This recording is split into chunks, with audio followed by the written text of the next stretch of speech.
बोलो बृहस्पति भगवान की जय। पाठ पूजा चैनल में आज हम बृहस्पतिवार व्रत कथा सुनेंगे। गुरुवार को भगवान बृहस्पति की पूजा का विधान है। इस पूजा से परिवार में सुख शांति रहती है। जल्द विवाह के लिए भी गुरुवार का व्रत किया जाता है।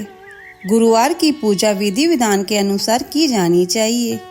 व्रत वाले दिन सुबह उठकर बृहस्पति देव का पूजन करना चाहिए। बृहस्पति देव का पूजन पीली वस्तुएं, पीले फूल, चने की दाल, मुनक्का, पीली मिठाई, पीले चावल और हल्दी चढ़ाकर किया जाता है। इस व्रत में केले के पेड़ की पूजा की जाती है। कथा और पूजन के समय मन, कर्म और वचन से शुद्ध होकर मनोकामना पूर्ति के लिए बृहस्पति देव से प्रार्थना करनी चाहिए। किसी गांव में एक साहूकार रहता था, जिसके घर में अन्न, वस्त्र और धन किसी की कोई कमी नहीं थी, परंतु उसकी स्त्री बहुत ही कृपण थी। किसी विषार्थी को कुछ नहीं देती, सारे दिन घर के काम काज में लगी रहती।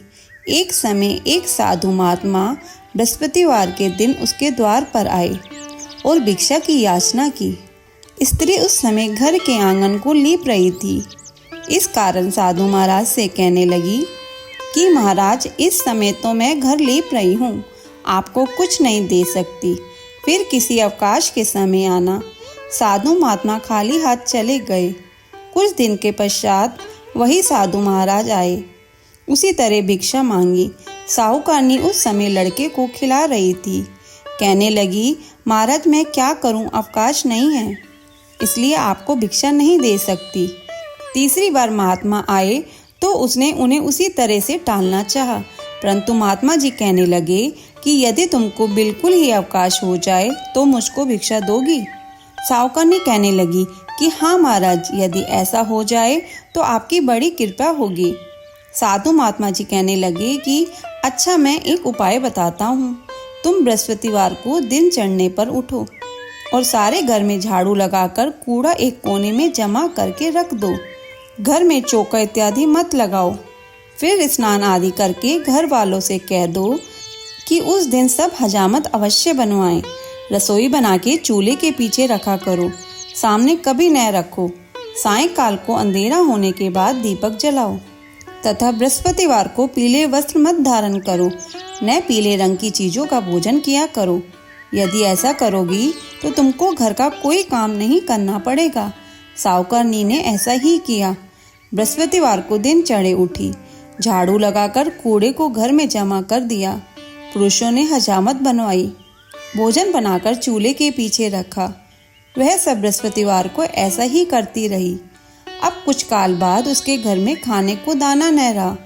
थोड़े दिनों में महात्मा फिर आए और भिक्षा मांगी, परंतु सेठानी ने कहा, महाराज मेरे घर में खाने को अन्न नहीं है, आपको क्या दे सकती हूँ। तब महात्मा ने कहा कि जब तुम्हारे घर में सब कुछ था तब भी तुम कुछ नहीं देती थी, अब पूरा पूरा अवकाश है तब भी तुम कुछ नहीं दे रही हो। तुम क्या चाहती हो वह कहो। तब सेठानी ने हाथ जोड़कर प्रार्थना की, महाराज अब कोई ऐसा उपाय बताओ कि मेरे पहले जैसे धन धान्य हो जाए। अब मैं प्रतिज्ञा करती हूँ कि अवश्य मैं जैसा आप कहेंगे मैं वैसा ही करूँगी। तब महात्मा जी ने कहा, बृहस्पतिवार को प्रातःकाल उठकर स्नादि से निर्वत हो घर को गौ के गोबर से लीपो तथा घर में पुरुष हजामत न बनवाएं। भूखों को अन्न जल देती रहो। ठीक सायंकाल दीपक जलाओ। यदि ऐसा करोगी तो तुम्हारी सब मनोकामनाएं भगवान बृहस्पति जी की कृपा से पूर्ण होगी। सेठानी ने ऐसा ही किया और उसके घर में धन धान्य वैसा ही हो गया जैसे कि पहले था।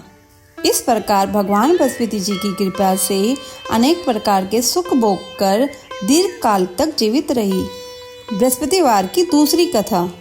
एक दिन इंद्र बड़े अहंकार में अपने सिंहासन पर बैठे थे और बहुत से देवता, ऋषि, गंधर्व, किन्नर आदि सभा में उपस्थित थे।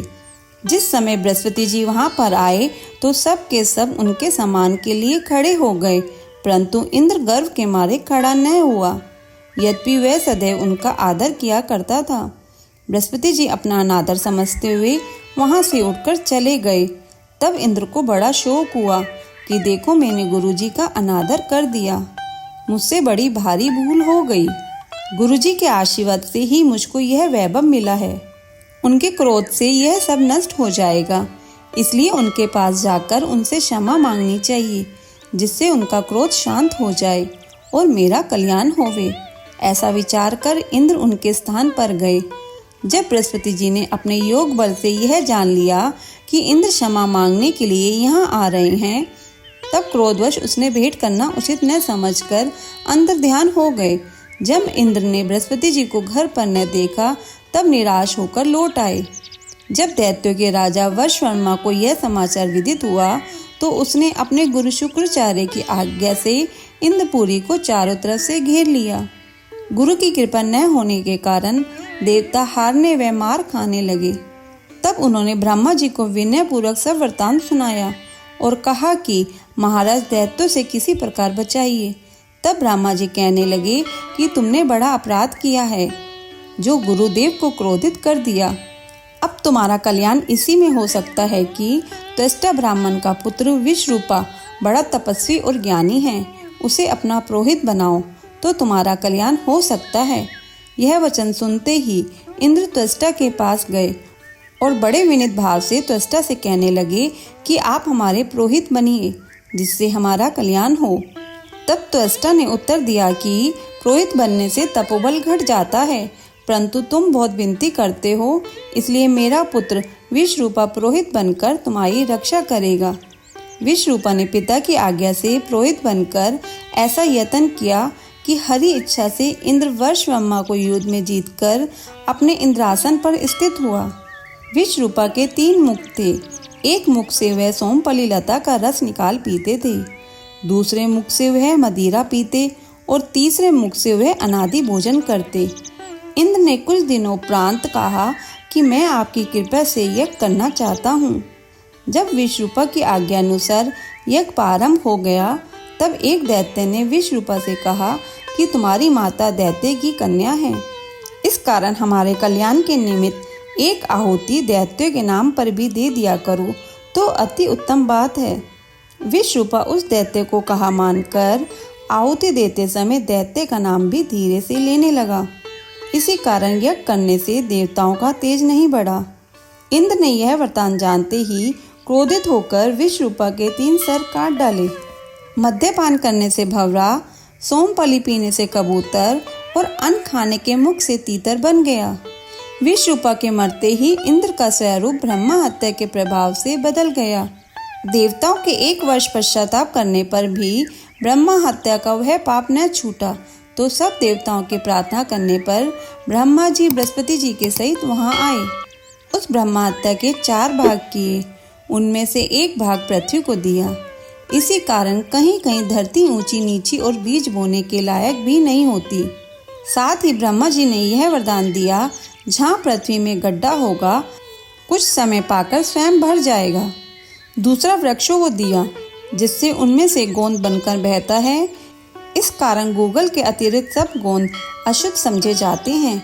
वृक्षों को यह वरदान दिया कि ऊपर से सूख जाने पर जड़ फिर फूट जाती है। तीसरा भाग स्त्रियों को दिया।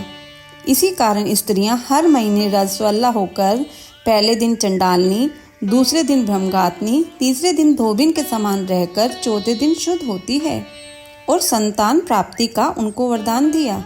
चौथा भाग जल को दिया, जिससे फेन और सिवाल आदि जल के ऊपर आ जाते हैं। जल को यह वरदान मिला कि जिस चीज में डाला जाएगा वह बोझ से बढ़ जाएगी। इस प्रकार इंद्र को ब्रह्मा हत्या के पाप से मुक्त किया। जो मनुष्य इस कथा को पढ़ता या सुनता है, उसके सब पाप बृहस्पति जी महाराज की कृपा से नष्ट हो जाते हैं। बोलो बृहस्पति भगवान की जय। अगर आपको यह कथा अच्छी लगी हो तो इसे लाइक करके शेयर करें। चैनल पर नए हैं तो सब्सक्राइब करें।